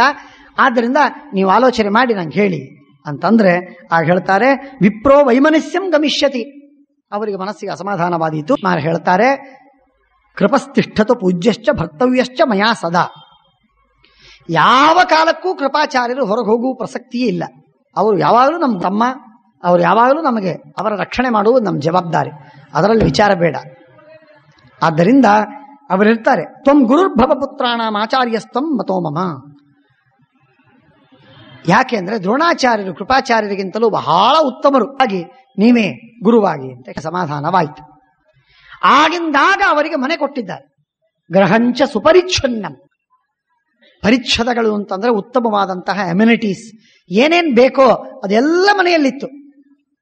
ವೆಲ್ ಫರ್ನಿಶ್ಡ್ ಮನೆ, ಅದನ್ನು ಕೊಡ್ತಾರೆ ಆಗಿಂದಾಗ. ಶಿಷ್ಯತ್ವೇನ ದದೌ ಭೀಷ್ಮ ವಸೂನಿ ವಿವಿಧಾನಿಚ. ಪಾಂಡವರನ್ನ ಕೌರವರನ್ನ ಶಿಷ್ಯರಾಗಿ ಕೊಟ್ಟರು, ಬೇಕಾದಷ್ಟು ಐಶ್ವರ್ಯವನ್ನು ಕೊಟ್ಟರು. ಭಾರಿ ಉತ್ತಮ ಮನೆಯನ್ನು ಕೊಟ್ಟರು, ಧನ ಇಷ್ಟೆಲ್ಲ ಮನೆಯನ್ನು ಕೊಟ್ಟು ಹೇಳಿಕೊಟ್ರು. ವಿದ್ಯಾ ಪ್ರಾರಂಭವಾಯಿತು. ವಿದ್ಯಾ ಪ್ರಾರಂಭವಾಗಿ ಇನ್ನೂ 1-2 ದಿನ ಆಗಿದೆಯೋ ಇಲ್ಲವೋ, ದ್ರೋಣಾಚಾರ್ಯ ಒಂದು ಎಲ್ಲ ಶಿಷ್ಯರನ್ನು ಕರೆಸಿ ಒಂದು ಮಾತು, ನನ್ನೊಳಗೆ ಒಂದು ಅಪೇಕ್ಷೆ ಇದೆ, ಅದನ್ನು ಯಾರು ಪೂರ್ಣ ಮಾಡ್ತೀನಿ ಪ್ರತಿಜ್ಞೆ ಮಾಡ್ತೀರೋ ಅವರಿಗೆ ನಾನು ಧಾನುಷ್ಕನನ್ನು ಮಾಡ್ತೇನೆ. ಧನುರ್ವಿದ್ಯೆಯಲ್ಲಿ ಪಾರಂಗತ, ಅದ್ಭುತ ಅಂತ ಮಾಡ್ತೇನೆ. ಮಾತನ್ನು ಕೇಳಿದಾಗ ಯಾರೂ ಮಾಡಲಿಲ್ಲ, ವಿಚಾರವೂ ಮಾಡಲಿಲ್ಲ. ಏನು ಪ್ರತಿಜ್ಞೆ ಇದೆಯೋ ಏನೋ, ಅದನ್ನ ಹೆಂಗೆ ಪೂರ್ಣ ಮಾಡೋದೋ ಏನೋ, ನಾವ್ಯಾಕೆ ಅದಕ್ಕೂ ಸಾಬ್ರಿಗೆ ಹೋಗೋದು, ನಮಗೇನಂತ ಭಾರಿ ರ್ಯಾಂಕ್ ಹೋಲ್ಡರ್ ಆಗಬೇಕು ಅಂತೇನಿಲ್ಲ, ಸುಮ್ಮನೆ ನಾವು ಉತ್ತಮರಾಗಿ ಧನುಷ್ಯ ಉಪಯೋಗ ಮಾಡೋ ಪ್ರಸಂಗ ಬಂದಾಗ ರಾತ್ರಿ ಕಳ್ಳರು ಬಂದರೆ ಹೊಡಿಲಿಕ್ಕೆ ಬಂದರೆ ಸಾಕು, ನಮಗೆ ಅಷ್ಟು ಕಲ್ತ್ರೆ ಸಾಕು ಅಂತ ಹೇಳಿ ಉಳಿದವರೆಲ್ಲರೂ ತಣ್ಣಗಾದ್ರು, ಯಾರೂ ಪ್ರತಿಜ್ಞೆ ಮಾಡಲಿಲ್ಲ. ಭೀಮಸೇನ್ ದೇವರು ಮಾಡಬೇಕಾಗಿತ್ತು, ಮಾಡಲಿಲ್ಲ. ಯಾಕೆ ಮಾಡಲಿಲ್ಲ ಅಂದರೆ ಹೇಳ್ತಾರೆ, ನಾನು ಈ ದ್ರೋಣ ಕಲಿಯೋದು ನನಗೆ ಇಷ್ಟನೇ ಇಲ್ಲ. ಮೊದಲೇ ನನ್ನ ಬಾಹುಬಲದಿಂದಲೇನೆ ಈ ಶತ್ರುಗಳನ್ನು ಸಂಹಾರ ಮಾಡ್ಲಿಕ್ಕೆ ನಾನು ಸಮರ್ಥ. ಕಿಮನೇನ ಚೇತಿ, ಇವರು ಈ ಧನುಷ್ಯ ವಿದ್ಯೆ ಯಾಕೆ ಬೇಕು ನನಗೆ ಅಂತ ಭೀಮಸೇನ್ ದೇವರು ಮೊದಲೇನೆ ನಿಶ್ಚಯ ಮಾಡಿಕೊಂಡು, ಅವರಿಗೆ ತಾತ್ವಿಕವಾದಂತಹ ವಿರೋಧ. ಅವರಿಗೆ ಧನುರ್ವಿದ್ಯೆಯನ್ನಾಡೋದು ಅಂತಂದ್ರೆ ಸಕಾಮವಾದದ್ದು, ಸಕಾಮವಾದ ಕರ್ಮವನ್ನು ನಾನು ಮಾಡುವುದಿಲ್ಲ ಅಂತ ಪ್ರತಿಜ್ಞೆ. ಆದ್ದರಿಂದ ಧನುರ್ವಿದ್ಯೆಯನ್ನು ಕಲಿಯುವುದಿಲ್ಲ. ನಾನು ಉತ್ತಮನಾಗಬೇಕು ಅಂತನ್ನುವ ಪ್ರಶ್ನೆಯೇ ಇಲ್ಲ. ಯುದ್ಧದಲ್ಲಿ ನಾವು ಸೋಲಿಸೋದಕ್ಕೆ ತಾನೇ ಇದೆಲ್ಲ ಉದ್ದೇಶ.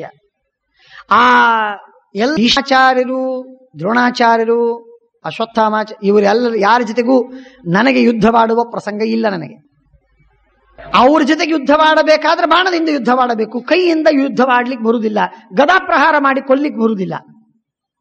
ದೇಹದಿಂದ ಗದಾ ಪ್ರಹಾರ ಮಾಡಿ ಬಿಟ್ರೆ ಅಪಚಾರವಾಗತ್ತೆ ಗುರುಗಳು. ಆದ್ದರಿಂದ ಗುರುಭಿರ್ನಾಹಂ ನಿತ್ಯ ಯುದ್ಧ, ಎಂದೋ ಒಂದ್ಸಲ ಒಕೇಶನ್ ಬಂದಿದೆ ಅಂತನ್ನುವುದಕ್ಕೆ ಯುದ್ಧವಾಡಬಹುದು, ನಾನು ಬರ್ತದೆ. ಭೀಮಸೇನ್ ದೇವರು ಒಂದು ಸಂದರ್ಭದಲ್ಲಿ ಕೃಷ್ಣ ಅರ್ಜುನ ಇಬ್ಬರು ದೂರವಾಗಿರ್ತಾರೆ. ಆಗ ಧರ್ಮರಾಜ ಅಂತಾನೆ, ದೇವದತ್ತದ ಧ್ವನಿಯೇ ಕೇಳ್ತಾ ಇಲ್ಲ, ಗಾಂಡೀವ ಧನುಷ್ಯದ ಟಂಕಾರವೂ ಕೇಳ್ತಾ ಇಲ್ಲ, ಅರ್ಜುನ ಎಲ್ಲಿ ಹೋಗಿದ್ದಾನೆ, ಏನಾಗಿದೆ ನೋಡ್ಕೊಂಬ. ಸಾತ್ವಿಕಿಯನ್ನು ಕೊಟ್ಟು ಕಳಿಸ್ತಾನೆ. ಮೊದಲು ಏನಾಗುವುದಿಲ್ಲ, ಅವನು ಆಚೆ ಹೋಗಿಬಿಡ್ತಾನೆ. ಸಾತ್ವಿಕಿನ ಕರೆಸಿದೆ, ಆದ್ರೆ ಆ ಸಾತ್ವಿಕಿಗೆ ಏನಾಗ್ತಾ ಇಲ್ಲ, ಪ್ರಾಯಶಃ ಅತಿ ಅಸಾಧ್ಯವಾದ ಕೆಲಸ ಸಾತ್ವಿಕಿಯ ದೃಷ್ಟಿಯಲ್ಲಿ. ಆದ್ದರಿಂದ ಅವನಿಗೆ ಆಗ್ತಾ ಇಲ್ಲ, ಸುದ್ದಿ ಬಂದಿಲ್ಲ, ನೀನು ಹೋಗು, ನನಗೆ ಸುದ್ದಿ ತಿಳಿಸು, ನೀನು ಹೋಗು, ಅಲ್ಲಿಂದ ಗಟ್ಟಿಯಾಗಿ ಧ್ವನಿ ಮಾಡಿಬಿಟ್ರೆ ಸಾಕು, ನನಗೆ ಅರ್ಥವಾಗತ್ತೆ ಅರ್ಜುನ ಬದುಕಿದ್ದಾನೆ. ಭೀಮಸೇನ್ ದೇವರಂತ ಯಾಕೆ ಯೋಚನೆ ಮಾಡ್ತಿ, ಕೃಷ್ಣ ಇದ್ದಾಗ ಏನು ಅರ್ಜುನಿಗಾಗ್ತದೆ, ಬ್ರಹ್ಮ ರುದ್ರಾದಿಗಳು ಏನು ಮಾಡ್ಲಿಕ್ಕೆ ಸಾಧ್ಯವಿಲ್ಲ, ಈ ಅಶ್ವತ್ಥಾಮ ಕರ್ಣಾದಿಗಳು ಏನ್ ಮಾಡ್ಲಿಕ್ಕಾಗತ್ತೆ, ಯಾರು ಏನು ಮಾಡ್ಲಿಕ್ಕೆ ಸಾಧ್ಯವಿಲ್ಲ. ಇಲ್ಲಿಲ್ಲ, ನೀನು ಹೋಗು. ಸರಿ, ಹೋಗ್ತೇನೆ. ಹೋಗುವ ಹಾದಿಯೊಳಗೆ ಅದು ಸುಲಭ ಏನು ಹೋಗ್ಲಿಕ್ಕೆ, ಪೂರ್ಣ ಓಪನ್ ಆಗಿ ಹೈವೇನ ಅದು ಅಲ್ಲ. ಎಲ್ಲ ಕಡೆಗೆ ಅಸ್ತಶಸ್ತ್ರರು ಇದ್ದಾರೆ, ಚತುರಂಗ ಸೈನ್ಯವಿದೆ, 11 ಕ್ಷರಣಿ ಸೈನ್ಯ, ಅದನ್ನೆಲ್ಲ ದಾಟಿ ಹೋಗಬೇಕಲ್ಲ. ಭೀಮಸೇನ್ ದೇವರು ಹೋಗ್ತಾ ಇರುವಾಗ ಮಧ್ಯದಲ್ಲಿ ಬರ್ತಾರೆ, ದೊಡ್ಡಬೇಕಾಗ್ತದೆ. ಆ ಯುದ್ಧದ ಸಂದರ್ಭದಲ್ಲಿ ದ್ರೋಣಾಚಾರ್ಯರನ್ನ ಪೂರ್ಣ ಸೋಲಿಸ್ತಾರೆ ಭೀಮಸೇನ್ ದೇವರು. ಹೀಗೆ ದ್ರೋಣಾಚಾರ್ಯರನ್ನ, ಭೀಷ್ಮಾಚಾರ್ಯರನ್ನ ಕೆಲವೊಮ್ಮೆ ಯುದ್ಧವಾಡುವ ಪ್ರಸಂಗ ಬಂದು ಅವರನ್ನ ಸೋಲಿಸುವ ಪ್ರಸಂಗ ಬಂದಿದೆ. ಆದ್ದರಿಂದ ನಮ್ಮ ಗುರುಗಳ ಜೊತೆಗೆ, ಹಿರಿಯರ ಜೊತೆಗೆ ಯುದ್ಧವಾಡುವುದಿಲ್ಲ ಅಂತ ಭೀಮಸೇನ್ ದೇವರೇನಂದ್ರೋ, ಇದು ನಿಯಮೇನ ಯುದ್ಧವಾಡುವುದಿಲ್ಲ. ತಾತ್ಕಾಲಿಕವಾಗಿ ವೆನ್ ಒಕೇಶನ್ ರೈಸಸ್, ಆಗ ನಾನು ಯುದ್ಧವಾಡಿದೆ, ಅದರ್ವೈಸ್ ನಾನು ಯುದ್ಧವಾಡುವುದಿಲ್ಲ ಅಂತನ್ನುವುದಕ್ಕಾಗಿ ಶ್ರೀಮದಾಚಾರ್ಯರು ಹೇಳ್ತಾರೆ, ಗುರುಭಿನ್ ನಿತ್ಯ ಯೋದ್ಧ, ನಿತ್ಯದಲ್ಲಿ ಯುದ್ಧವಾಡುವವನಲ್ಲ, ಅಂದ್ರೆ ನಿಯಮೇನ ಅಂತ ಅರ್ಥ. ಶ್ರೀಮನ್ಯಾಯ ಸುಧಾದಲ್ಲಿ ಒಂದು ಕಡೆಗೆ ಬಂದಿದೆ ನಿತ್ಯ ಶಬ್ದಕ್ಕೆ ಅರ್ಥ, ನಿತ್ಯ ಭೇದೋ ನಿಮಿತ್ತೇನ ಹ್ಯುಪಾದಾನೇನ ತು ದ್ವಯಂ ಅಂತ ಶಬ್ದ. ಅಲ್ಲಿ ನಿತ್ಯ ಶಬ್ದಕ್ಕೆ ನಿಯಮೇನ ಅಂತ ಅರ್ಥ ಬರೆದಿದ್ದಾರೆ. ಯಾಕೆ ಅರ್ಥ ಮಾಡಬೇಕು ಅಂದ್ರೆ, ನಿತ್ಯ ಯೋದ್ಧ ಅಂತಂದ್ರೆ ಅರ್ಜುನವಾದರೂ ನಿತ್ಯದಲ್ಲಿ ಯುದ್ಧವಾಡ, ನಿತ್ಯ ಅಂದ್ರೆ ದಿನ, ಪ್ರತಿನಿತ್ಯ ಅಂತ ಅರ್ಥ. ಪ್ರತಿನಿತ್ಯ ಪ್ರತಿದಿನ ಅಂತನ್ನೋದು ಅರ್ಥ ಮಾಡುವುದಾದರೆ ಪ್ರತಿದಿನವೂ ಅರ್ಜುನ ಯುದ್ಧವಾಡ್ತಿದ್ದೇನು ಅಲ್ಲ. ಹಾಗಾದರೆ ನಿತ್ಯ ಯೋದ್ಧ ಅಂದ್ರೆ ನಿಯಮೇನ ಯೋದ್ಧ ಅಂದ್ರೆ ಭೀಷ್ಮರ ಜೊತೆಗೆ ಯುದ್ಧವಾಡುವ ನಿಯಮವಿದೆ, ಆದರೆ ಭೀಮಸೇನ್ ದೇವರು ಯುದ್ಧವಾಗಲಿಲ್ಲ. ಆ ಪಾಪ ನನಗೆ ಬರುವುದು ಬೇಡ ಅಂತನ್ನುವುದಕ್ಕಾಗಿ ಭೀಮಸೇನ್ ದೇವರು ಅದನ್ನು ಪರಿಹಾರ ಮಾಡಿದರು. ಸ್ವಲ್ಪ ಅದರಿಂದ ಪಾಪ ಬರುವುದುಂಟು.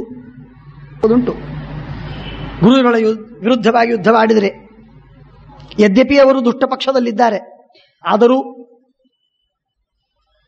ಇದೆಲ್ಲ ವಿಚಾರ ಮಾಡಿ ಭೀಮಸೇನ್ ದೇವರು ಹೇಳಿದರು, ನಾನೇನು ಅವರ ಜೊತೆಗೆ ಯುದ್ಧವಾಡುವುದಿಲ್ಲ ಅಂತಂದ್ರು. ನಾನೇನು ಅವರ ಜೊತೆಗೆ ಯುದ್ಧವಾಡುವುದಿಲ್ಲ ಅಂದ್ರೆ ಹಾಗಾದ್ರೆ ಯುದ್ಧವಾಡೋದಕ್ಕೆ ಯಾರಾದರೂ ಬೇಕಲ್ಲ. ಭೀಷ್ಮ ದ್ರೋಣಾದಿಗಳಂತೂ ದುರ್ಯೋಧನನ ಪಕ್ಷದಲ್ಲಿ ಉಳಿತಾರೆ. ಅವರು ಯುದ್ಧಕ್ಕೆ ಬಂದಾಗ ಯುದ್ಧವಾಡ್ಲಿಕ್ಕೆ ಬೇಕು ಯಾರಾದರೂ. ಆಡೋದಿಲ್ಲ ಅಂತಂದ್ಮೇಲೆ ಇನ್ಯಾರಾದರೂ ಸಮರ್ಥರಾಗಬೇಕು. ಅರ್ಜುನಲಿ ಅದಕ್ಕಾಗಿ ಭೀಮಸೇನ್ ದೇವರು he took the second bench. ಅರ್ಜುನನನ್ನ ಮುಂದಕ್ಕೆ ಮಾಡ್ತಿದ್ರು. ಮುಂದಕ್ಕೆ ಮಾಡಿದ್ರು ಅಂದ್ರೆ ಪ್ರತಿಜ್ಞೆ ಮಾಡೋದಕ್ಕೆ ಮಾತ್ರ ಮುಂದಕ್ಕೆ ಮಾಡೋದಲ್ಲ, ದ್ರೋಣಾಚಾರ್ಯರ ಸೇವೆ ಮಾಡುವುದಕ್ಕೂ ಪ್ರತಿಜ್ಞಾ ಮಾಡೋದಕ್ಕೂ ಅವನನ್ನೇ ಮುಂದೆ ಮಾಡಿದ್ರು. ಗುರುಗಳ ಸೇವೆ ಮಾಡುವುದಕ್ಕೂ ಅವನನ್ನೇ ಅರ್ಜುನನನ್ನು ಮುಂದೆ ಮಾಡಿದರು. ಮಾತ್ರವಲ್ಲ, ಜೊತೆಗೆ ಈ ಲಕ್ಷ್ಯ ಬಾಣವನ್ನ ಹೊಡಿಬೇಕು ಅಂತ ಹೇಳಿ ಒಂದು ಪಕ್ಷಿಯ ಚಿತ್ರವನ್ನ, ಕಟ್ಟಿಗೆಯ ಪಕ್ಷಿಯನ್ನ ಹಾಕಿ ತೂಗಾಕಿರ್ತಾರೆ. ಅದನ್ನು ನೋಡು ಅಂತಂತಾರೆ. ಭೀಮಸೇನ್ ದೇವರು ಹೇಳ್ತಾರೆ, ನನಗೆಲ್ಲ ಕಾಣಿಸ್ತದೆ ಅಂತ ಹೇಳಿಬಿಡ್ತಾರೆ. ದುರ್ಯೋಧನ ಹೇಳುವ ಚಿತ್ರನೂ ಕಾಣಿಸ್ತದೆ, ಸಮಗ್ರ ಸೀನರಿ ಎಲ್ಲ ಕಾಣ್ತಾ ಇದೆ ಅಂತ ಹೇಳ್ತಾರೆ. ಸರಿ ಆಚೆ ಅಂತ ಬೈತಾರೆ. ಭೀಮಸೇನ್ ದೇವರಿಗೆ ದ್ರೋಣಾಚಾರ್ಯರು ಬೈತಾರೆ, ಸರಿ ಆಚೆ. ಇದೇನು ಹೀಗ್ಯಾಕೆ ಮಾಡಿದ್ರು? ಭೀಮಸೇನ್ ದೇವರಿಗೆ ಅರ್ಜುನನಿಗಿಂತಲೂ ಸೂಕ್ಷ್ಮ ದೃಷ್ಟಿ ಇಲ್ವೇ? ಅದಕ್ಕೆ ಹೇಳ್ತಾರೆ, ಅದು ಬೇಕಾಗಿದೆ. ಧನುರ್ವಿದ್ಯೆಯನ್ನು ಕಲಿಯುವುದಾದರೆ ಇದೆಲ್ಲ ಅವಶ್ಯಕ. ಧನುರ್ವಿದ್ಯೆಯನ್ನು ಕಲಿಯೋದೇ ನನಗೆ ಬೇಡ ಅಂತಾದ ಮೇಲೆ ಭೀಷ್ಮದ್ರೋಣಾದಿಗಳ ಜೊತೆಗೆ ಯುದ್ಧವಾಡುವ ಅವಶ್ಯಕತೆಯೇ ನನಗಿಲ್ಲ ಅಂತಾದ ಮೇಲೆ ಧನುರ್ವಿದ್ಯೆಯನ್ನು ಯಾಕೆ ಕಲಿಬೇಕು? ಧನುರ್ವಿದ್ಯೆಯನ್ನು ಕಲಿಯೋದು ಸಕಾಮ ಅಂತಾದ ಮೇಲೆ ಅದಕ್ಕಾಗಿ ನಾನು ಲಕ್ಷ್ಯವೇಧವನ್ನು ನಾನು ಮಾಡಬೇಕು ಅಂತ ಏನದು? ಭೀಮಸೇನ್ ದೇವರು ಲಕ್ಷ್ಯ ನನ್ನ ಕಣ್ಣಿಗೆ ಕಾಣ್ತದೆ ಅಂತೂ ಹೇಳಲಿಲ್ಲ, ಗುರುಗಳ ಸೇವೆಯನ್ನೂ ಮಾಡಲಿಲ್ಲ, ಗುರುಗಳಿಗೆ ಅಪೇಕ್ಷಿತವಾದ ಪ್ರತಿಜ್ಞೆಯನ್ನೂ ಮಾಡಲಿಲ್ಲ. ಬಹಳ ಮಹತ್ವದ ಮಾತು ಇದು. ಮೂರೂ ಮಾಡದೇ ಇದ್ದ ದೇವರಿಗೆ ನ್ಯೂನತೆ ಬಂದಂತೆ ತೋರುತ್ತಿತ್ತು. ಆ ತೋರುವ ನ್ಯೂನತೆಯನ್ನ ಶ್ರೀಮದ್ ಆಚಾರ್ಯರು ತಾತ್ಪರ್ಯ ನಿರ್ಣಯದಲ್ಲಿ ಪರಿಹಾರ ಮಾಡಿದರು. ಹಾಗಾಗಿ ಭೀಮಸೇನ್ ದೇವರಿಗೆ ಯಾವ ದೋಷಗಳಿಲ್ಲ, ಉದ್ದೇಶವೇ ಇಲ್ಲ ಅವರಿಗೆ. ಭೀಷ್ಮಾಚಾರ್ಯ ಜೊತೆಗೆ ದ್ರೋಣಾಚಾರ್ಯ ಜೊತೆಗೆ ಯುದ್ಧವಾಡಬೇಕು ಅಂತ ಉದ್ದೇಶ ಇಲ್ಲ. ಆದ್ದರಿಂದ ಅಸ್ತ್ರವಿದ್ಯೆ ಬೇಕಾಗಿಲ್ಲ, ಆದ್ದರಿಂದ ಸೇವೆ ಮಾಡುವುದು ಅವಶ್ಯಕವಿಲ್ಲ. ಅದಕ್ಕಾಗಿ ಎಲ್ಲ ಬಿಟ್ಟು ಕೂತು. ಪರಮಂ ಯತ್ನ ಮಾತಿಷ್ಠದ್ ಗುರುಪೂಜನೆ. ಎಲ್ಲರೂ ಸುಮ್ಮನಿದ್ರು, ಭೀಮಸೇನ್ ದೇವರು ಸುಮ್ಮನಿದ್ರು. ಭೀಮಸೇನ್ ದೇವರು ಹೇಳ್ತಾರೆ ಅರ್ಜುನನಿಗೆ, ಅರ್ಜುನ ನೀನು ಪ್ರತಿಜ್ಞೆ ಮಾಡು. ಪ್ರೀತಿಪೂರ್ವಂ ಪರಿಶ್ವಜ್ಯ ಪ್ರರೋಧ ಮುದಾತದ. ದ್ರೋಣಾಚಾರ್ಯರ ಹೃದಯದ ಕಟ್ಟೆ ಒಡೆದು ಹೋಗತ್ತೆ, ಒತ್ತು ಬಿಡು. ಅರ್ಜುನನನ್ನ ಕೈ ಗಟ್ಟಿಯಾಗಿ ಅಪ್ಪಿಕೊಂಡು, ಅರ್ಜುನ, ನಾನು ಇಷ್ಟು ದಿನಗಳವರೆಗೆ ಆ ದ್ರುಪದ ರಾಜನ ಬಗ್ಗೆ ದ್ವೇಷವನ್ನು ಸಾಧಿಸಬೇಕು ಅಂತನ್ನುವುದಕ್ಕಾಗಿ ಯಾರಾದರೂ ಪ್ರತಿಜ್ಞೆ ಮಾಡ್ತಾರೋ ಅಂತ ನಾನು ಕಾಯ್ತಾ ಇದ್ದೆ. ನೀನು ಪ್ರತಿಜ್ಞೆ ಮಾಡಿದೆ, ಬಹಳ ಸಂತೋಷವಾಯಿತು ಅಂತ ಹೇಳಿ ಗಟ್ಟಿ ಆಲಿಂಗನ ಮಾಡಿಕೊಂಡು ಒತ್ತು ಬಿಡುತ್ತಾರೆ ದ್ರೋಣಾಚಾರ್ಯ. ದ್ರೋಣಾಚಾರ್ಯರ ವ್ಯಕ್ತಿತ್ವವನ್ನು ನೋಡಬೇಕು, ಬಹಳ ಚೆನ್ನಾಗಿದೆ. ಪ್ರರೋಧ ಮುದಾತಥಾಮಾನ ಮಾಹೂಯೇ. ಅಶ್ವತ್ಥಾಮಾಚಾರ್ಯನ ಕರೆಸ್ತಾರೆ. ಅಶ್ವತ್ಥಾಮ ಬಾಗಿಲೆ ನೋಡು, ಅರ್ಜುನ ನನ್ನ ಪ್ರತಿಜ್ಞೆಯನ್ನು ಪೂರ್ಣ ಮಾಡಿ ಹೇಳಿದ್ದಾನೆ, ಪ್ರತಿಜ್ಞೆ ಮಾಡಿದ್ದಾನೆ. ಇವನನ್ನ ನೀನು ನಿನ್ನ ಗೆಳೆಯ ಅಂತ ಇಟ್ಟುಕೋ, ಗೆಳೆಯ ಅಂತ ತಿಳ್ಕೋ. ಅಶ್ವತ್ಥಾಮಾಚಾರ್ಯ ವಿಕ್ಷಿಪ್ತರು ಅಂತ ಅನಿಸ್ತದೆ ಪ್ರಾಯ. ಅವರೇನು ಈ ಅರ್ಜುನನ ಜೊತೆಗೆ ಗೆಳೆತನವನ್ನು ಮಾಡಲಿಲ್ಲ. ಅವರು ಹಣವನ್ನು ಕೊಡ್ತಿದ್ದ, ಹೊಟ್ಟೆಗೆ ಹಾಕ್ತಿದ್ದ ಅಪ್ಪ ರಾಜ, ಹಾಗಾಗಿ ಮಗ ಯುವರಾಜ. ಆದ್ರಿಂದ ದುರ್ಯೋಧನ ಕೊಟ್ಟ ಆಹಾರ, ಐಶ್ವರ್ಯ, ಹಣ, ಕಾಸು, ಸಂಪತ್ತು ಏನಿತ್ತೋ ಏನೋ ಅವುಗಳಿಂದ ಸ್ನೇಹ ಮಾನಗಳಿಂದ, ಧನಮಾನಗಳಿಂದ ಪೂಜಿತನಾಗಿರತಕ್ಕ ಅಶ್ವತ್ಥಾಮನ ಮನಸ್ಸು ದುರ್ಯೋಧನನ ಮೇಲೆ ಸ್ನೇಹವನ್ನು ಮಾಡುವುದಕ್ಕೆ ಎರಗಿ ಹೋಗಿತ್ತು. ಹೇಳಿದ್ದು ದ್ರೋಣಾಚಾರ್ಯರು ಮಾತ್ರ ಅಶ್ವತ್ಥಾಮನಿಗೆ ನೀನು ಅರ್ಜುನನ ಸ್ನೇಹ ಮಾಡೋದು. ದಿವ್ಯಾನಿ ಮಾನುಷಾಣಿಚ ಸಖಾಯಂ ವಿದ್ಯತೆ ಪಾರ್ಥ. ದಿವ್ಯ ಮಾನುಷ ವಿದ್ಯೆಗಳನ್ನೆಲ್ಲ ಕೊಡ್ತಾರೆ. ರಾಜಪುತ್ರಸ್ತಥಾಚಾನ್ಯೇ. ಇಲ್ಲೇ ಒಂದು ಸ್ವಲ್ಪ ಕೆಲವು ಮಾತುಗಳು ಸೇರಿಸಬೇಕು ಅಂತ ತೋರ್ತದೆ. ಶ್ರೀಮದಾಚಾರ್ಯ ಹೇಳ್ತಾರೆ, ಕೃಷ್ಣನಿಂದ ಅತ್ಯದ್ಭುತವಾದ ದಿವ್ಯ ಅಸ್ತ್ರಗಳನ್ನು ಕಲಿತು ಬಂದಿದ್ರು ಅರ್ಜುನ. ಆದರೆ ಅವುಗಳು ಆಪತ್ತು ಬಂದಾಗ ಪ್ರಾಣ ರಕ್ಷಣೆ ಮಾಡಿಕೊಳ್ಳುವ ಸಂದರ್ಭದಲ್ಲಿ ಮಾತ್ರ ಅದನ್ನು ಪ್ರಯೋಗ ಮಾಡಬೇಕು, ಇಲ್ಲದೇ ಇದ್ರೆ ಪ್ರಯೋಗ ಮಾಡಬಾರದು. ಅಂಥ ಅಸ್ತ್ರಗಳು, ಮಂತ್ರಗಳು. ಹಾಗಾಗಿ ಸಾಮಾನ್ಯವಾದ ವ್ಯವಹಾರದಲ್ಲಿ ಏನಾದರೂ ಒಂದು ಬೇಕಲ್ಲ ಅಸ್ತ್ರವಿದ್ಯೆ, ಆ ಸಂದರ್ಭದಲ್ಲಿ ಬಳಸುವ ವಿದ್ಯೆಗಾಗಿ ಕಲಿಯುವುದಕ್ಕೆ ದ್ರೋಣಾಚಾರ್ಯರ ಹತ್ರ ಅರ್ಜುನ ಕಲಿಯುವುದಕ್ಕೆ ಬಂದ. ಇದ್ರೆ ಅರ್ಜುನ ಎಲ್ಲ ಕಲ್ತದ್ದು, ಬಹಳ ದೊಡ್ಡ ಅಸ್ತ್ರಗಳನ್ನು ಕಲ್ತದ್ದು ಕೃಷ್ಣನ ಹತ್ರ. ಬಹಳ ಮಹತ್ವದ ಮಾತು, ರಿವೀಲಿಂಗ್ ಮಾತು. ಇವರು ಪಾಂಡವರು ಕೌರವರು ಆವಾಗ ಓದ್ಲಿಕ್ಕೆ ಶುರು ಮಾಡಿದ್ರು. ಆಗ ವೃಷ್ಣಿಗಳು, ಅಂಧಕರು, ಇವರೆಲ್ಲರೂ ಬಂದು ಬೇರೆ ಬೇರೆ ಬೇರೆ ಬೇರೆ ದೇಶದ ರಾಜರೆಲ್ಲರೂ, ರಾಜಪುತ್ರರೆಲ್ಲ ದ್ರೋಣಾಚಾರ್ಯರ ಹತ್ರ ಬಂದರು. ಸೂತಪುತ್ರಶ್ಚ ರಾಧೇಯೋ ಗುರುಂ ದ್ರೋಣಂ ಯಾತ್ತದ.